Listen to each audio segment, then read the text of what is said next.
பாவியான ஒரு பெண் இயேசுவின் பாதத்தை முத்தமிடுவது பாவமா? பாவமே அறியாத இயேசு திருத்தூதர்களின் பாதத்தை கழுவி முத்தமிட்டது பாவமா?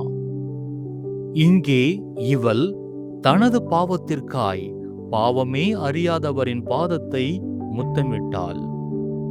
ஆனால் இயேசு உலகின் பாவங்களை போக்க பாவிகளான திரு தூதர்களின் பாதங்களை முத்தமிடுகிறார். இயேசுவின் முத்தம் திரு தூதர்களை தூயவர்களாய் வாழவும் தூயவர்களாய் பிறரை வாழ வைக்கவும் புனிதத்தின் உச்சமாகிறது. இயேசு பாதத்தை கழுவியது ஒரு சடங்கல்ல, சமத்துவத்தை ஏற்படுத்துவதற்கான ஒரு சங்கமம். இயேசுவின் முத்தத்தை அனுபவித்த திருத்தூதர்கள் புனிதத்தை கண்டது போல் நாமும் நமது கண்ணீரை குருக்களிடம் ஒப்புரவு அருட்சாதனத்தில் கரைப்போம்.